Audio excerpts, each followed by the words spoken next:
Hi, my name is Ann V. Brady, and I will be reading from Chapter 2 of my book, A New Beginning, the story of my adoption, life, and service. Chapter 2. Our family moved to Long Island, New York in 1960 when I was 5 and a half. While my family was packing up to leave, my friends came over and told me that I was going to be put in the moving van with the furniture to be shipped to New York. This upset me very much, and I went crying to my mother. She explained that my dad and my brothers would fly to New York, and she and I would drive to New York. She told me the girls were teasing me and to ignore them. I asked my mother why we weren't taking our piano with us.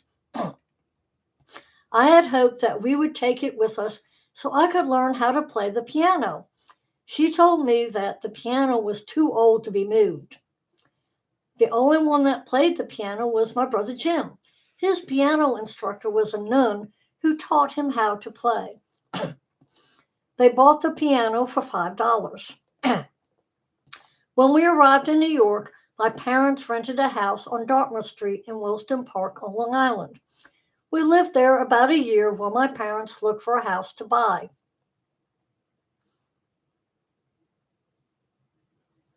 My father took the train into New York City during the week.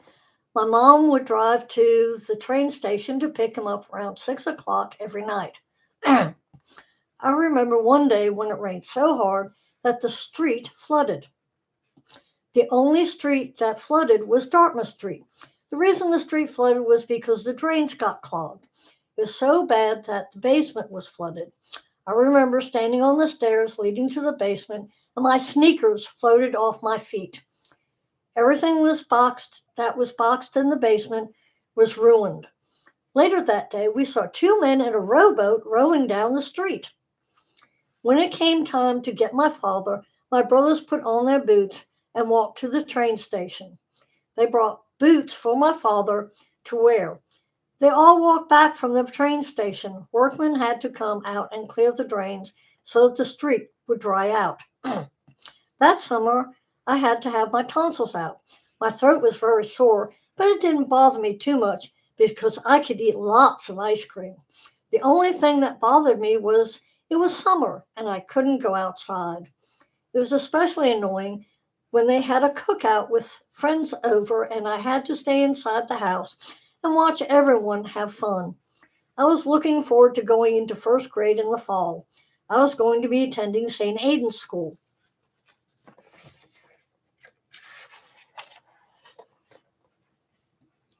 Unfortunately, the first grade was full, so my mother sent me to kindergarten again at Cross Street Public School. The first day of kindergarten, I ended up in the wrong class. I stayed in that class for at least a week until I discovered I was in the wrong class and my teacher came to get me. One of my first friends was a girl named Suzanne. We learned numbers, learned to read, learned to write, and took naps every day. We also had homework every day. I took a bus to school every day. One day I hit an older boy and he hit me back. When my brothers picked me up from the bus stop, I told them that the boy had hit me. He explained to them that I hit him first. My brothers told me that yes, they would protect me, but not if I hit someone else first. I had to apologize to him. At the time, my mother had started working part time for Doubleday Books. She took subscriptions from callers. She worked part time so she could be home when my brothers and I got home from school. One day, my brother Jim suggested that I ride on the handlebars of his bicycle while he rode up and down the street. I told him that we could get into trouble because we were told not to do that. Jim told me, Mom will never find out. Famous last words. He was not steady on the bike, and the bike wobbled. I fell with a bike on top of me. My leg went in between the spokes of the wheel. Mom did find out. Fortunately, my leg wasn't broken. I just had some scratches on it. The following year, I entered first grade at Satan's School. We had to wear uniforms. I wore a dark green jumper, a tan shirt with a Peter Pan collar, dark green knee-high socks, and black and brown Oxford shoes. We also had to wear a dark green tie that clipped onto the collar of our shirt and had a saint's medal attached to it. There's a picture below of me in my school uniform. I have short brown hair, and I'm wearing my uniform with the SAS badge on it and a bow tie with a little medal and a tan shirt. Our teacher was as short as all of us students. Her name was Sister Mary Ida. Sisters of Charity wore black ankle length habits with a white wimple, bandeau, and a black veil. She was a great teacher, and all of us students loved her. The school was co ed from first to third grade in the boys' school. The higher grades were split between the boys' school and the girls' school. I had started wearing glasses when I was 6. I couldn't recognize people further than 5 feet in front of me. I was extremely nearsighted, and I had bad astigmatism. I made a lot of new friends. I made friends with a girl named Sheila because no one seemed to want to be her friend. Suzanne told me that if I was Sheila's friend, she wouldn't be my friend anymore. I wasn't about to let anyone tell me who I could be friends with. I've always had a stubborn streak. I went over and introduced myself to Sheila. We became friends and spent lots of time over at each other's houses. She could be a pain at times, as she wouldn't let her sisters play with us.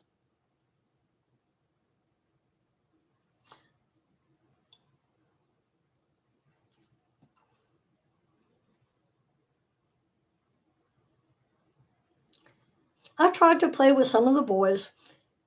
At recess, I tried to play with some of the boys. They didn't want to play with me.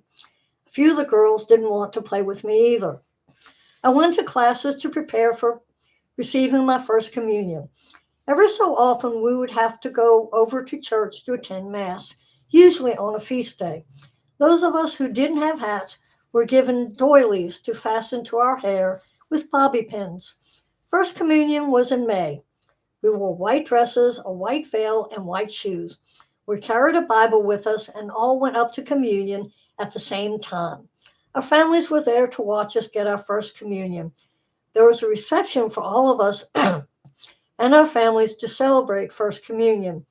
And I have a picture below of me in my First Communion outfit, white dress and white veil, in front of the statue of the Blessed Virgin Mary.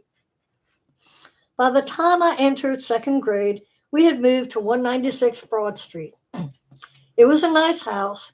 It had a basement, a downstairs, upstairs, and an attic. It had a big yard. The basement was used for storage and to do laundry in. Also, there was a coal furnace with a chute for the coal to be dumped into the basement. The first floor of the house had the kitchen, dining room, living room, den, and foyer. The staircase leading up to the second floor was in the living room. The second floor had 3 bedrooms, bathroom, and ramp that led to the attic. Several years later, my parents put in a staircase and put paneling up in the attic to make it into a bedroom. Dresser drawers on either side slid in and out of the paneling so we could store stuff out of sight in the attic. The attic was my brother Bob's bedroom.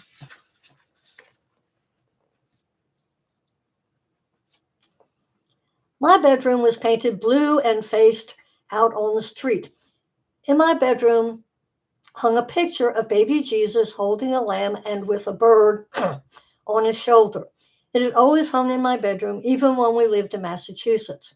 My parents gave it to me after they adopted me. It is a 1958 Child with Lamb and Bird, PAHC Charlot lithograph on wood, seen below. It's a picture of baby Jesus with a robin on its shoulder, and he has brown hair. The background is red with a halo around his head, and him holding on to a baby lamb and kissing him. Jim's bedroom was the room next to mine and my parents' bedroom was on the other side of the staircase leading to the attic. During the summer, my dad would take me fishing, either on the beach or on the pier at Jones Beach. I finally told my father I didn't like fishing on the beach or on the pier because the only thing I ever caught was starfish. I've always preferred fishing in a boat, as that is the only way I've ever been able to catch a fish. School wasn't bad. I really enjoyed it. I got to watch TV after I finished my homework every night. I grew up watching shows like Sing Along with Mitch, The Bob Hope Show, The Milton Berle Show, Jack Benny Show, The Ed Sullivan Show, Ted Mack's Amateur Hour, Rowan and Martin's Laugh-In, The Smothers Brothers Show. I liked watching cartoons like Bugs Bunny, The Roadrunner, etc. I also watched Ding Dong School, Bozo the Clown, Romper Room. I didn't learn much from Ding Dong School, but I did learn to make peanut butter and banana sandwiches. Miss Francis would open the show by ringing a bell while standing behind a teacher's desk. She always had a segment on cooking, teaching children how to make simple lunches for themselves. In 1964, I got to see the Beatles on the Ed Sullivan Show. I saw many other acts like Topo Gigio, Herman's Hermits, George Carlin, Paul Revere, and the Raiders. I also liked roller skating on the sidewalk. Those roller skates that I had were metal and required a key to adjust the length of the skates and tighten them so they would stay on my feet. I also spent a lot of time riding my bike around town. I joined the Brownies in second grade. I enjoyed being in the Brownies and I liked our leaders. And there's a picture of me in my Brownie uniform. It's a black and white. When I joined the Girl Scouts, at first I liked it. But after several years, it got boring. Our Girl Scouts leaders would have meetings, allow us to play, start the meeting, and let us go back to playing. We rarely did anything other than play. Occasionally, we would start a project and then never finish it. I remember one time our leaders told us to bring in stockings. They would provide the rest of the materials. They showed us how to cut out animals out of the material and then stuff them with stockings. We were going to finish it up by sewing the material together to make stuffed animals. We started the project and leaders told us we would finish the project at the next meeting. We never finished the project. My mother, for some reason, wouldn't allow me to go to Girl Scout camp during the summer. She told me my brothers went to camp as Boy Scouts and hated it.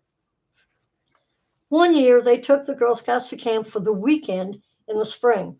My mom did allow that. We all had fun, and I enjoyed it very much. One of the other girls and I saw a jellyfish in the water. We knew they were poisonous, so we got a plastic bag filled with water and used the plastic bag to capture the jellyfish. The jellyfish did not survive, as the leaders called us to do a project, and we forgot about the jellyfish. The jellyfish baked in the sun. My mother became a hostess for a toy company. She held hostess parties in the house for the company, much like they hold Tupperware parties today. One Christmas, when I went down to see my presents under the tree, the whole tree was filled with presents for me. My parents decided that I would have to decide which presents I wanted to keep and which ones I would give away to needy kids. As you can imagine, I was terribly upset about this because I wanted to keep all the presents. My parents made me see that that was selfish and that I should do the right thing. I understand what they were saying and went ahead and decided which toys I would keep, and the rest went to charity. One day, coming back from Mass with my parents, we met a priest my parents knew from Massachusetts. He stopped my parents to tell them that a priest they knew that had helped them with my adoption had just died. He felt that they would want to know as they were close to the priest.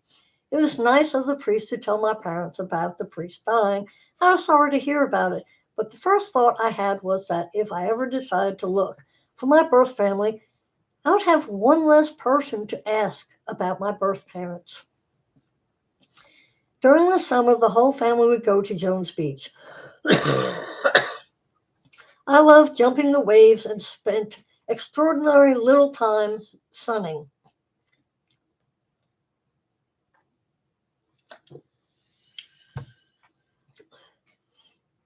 The biggest problem Biggest problem I had was when my parents sent me to buy a snack or drink without my glasses.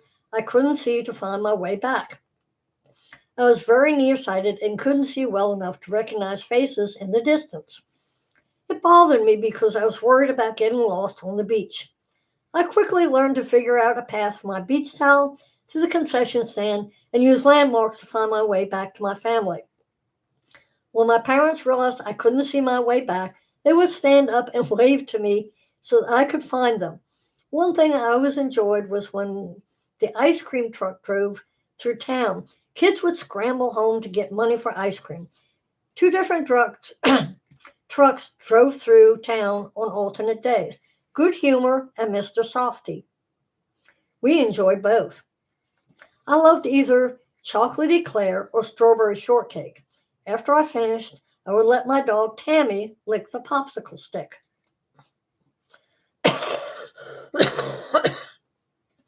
The following year, I joined 4 H. We had 8 girls in our 4 H club. One of the leaders was the mother of a girl I went to school with named Mary. We learned to do a lot of interesting things, like making smock pillows, student lamps, etc. Every year, from the time I was a brownie, including to being a 4 H member, we had to march in parades in uniform on holidays. We always started in the same place and had to stand for hours before the parade even started. We marched along a set route, parade route, which ended in front of City Hall. Then we had to stand while the long and boring speeches were given before being released to enjoy the rest of the holiday.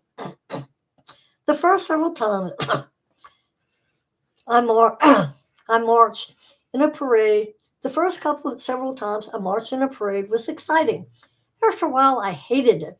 Personally, I would rather sit and watch a parade than be in one. Not all the girls in the club liked me. Another girl named Mary Allen.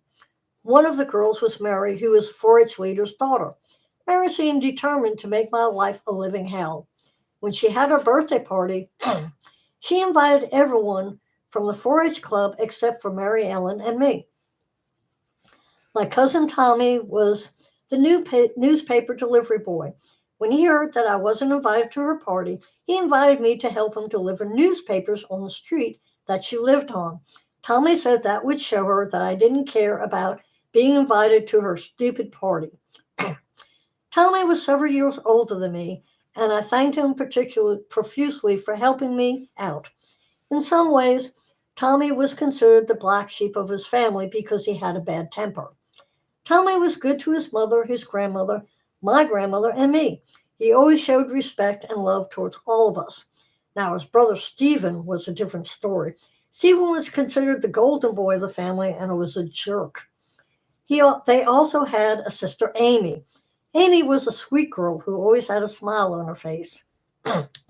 Several months later, Mary invited Mary Ellen and me to her Halloween party. It seemed like a lot of fun until we started playing games. I was blindfolded and had to find other party members. What I didn't know was Mary had placed raw eggs all over the floor for me to step on. They did the same thing to Mary Ellen.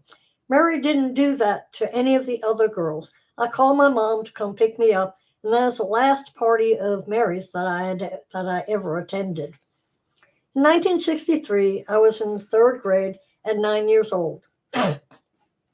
On November 22nd, I was in school when the nuns told us that President Kennedy had been assassinated in Dallas, Texas. That night, we watched it on the news. My parents were terribly upset and saddened about the news. A lot of people were in shock. It wasn't long before Lee Harvey Oswald was arrested. What was even more shocking was when Jack Ruby shot Lee Harvey Oswald. When I was about 9 or 10 years old, I was running down to the basement to do something for my room, for my mom, and I wasn't paying attention.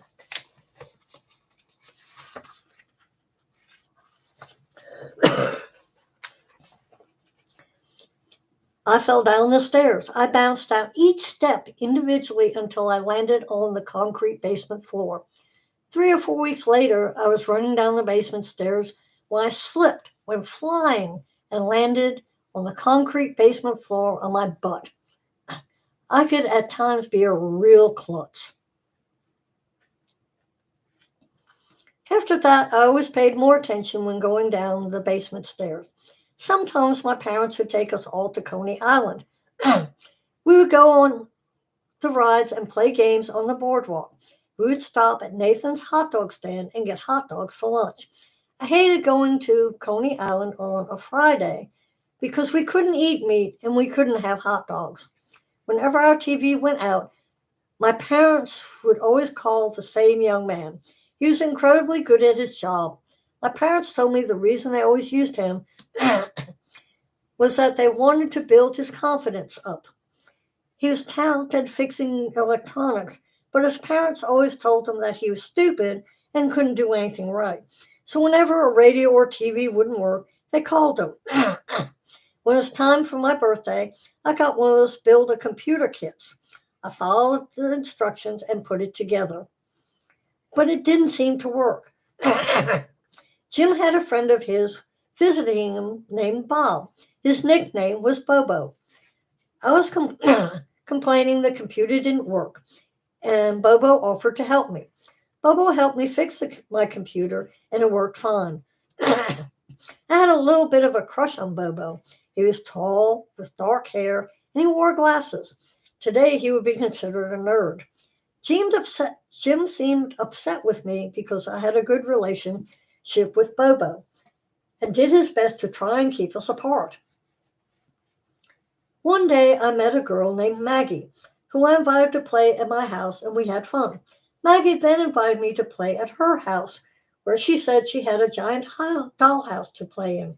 I went over there one Saturday, and there was another girl over there too. We played for a while, then Maggie told me that the only way I could play in her dollhouse was to eat a worm. I told her I wasn't going to do that, and she kept insisting. I finally told her that I was leaving and going home. She tried to block me from leaving, but I left anyway. That's the last time I ever saw her until high school. I grossed out a lot of my girlfriends because I would frighten them with digging up worms that creeped them out.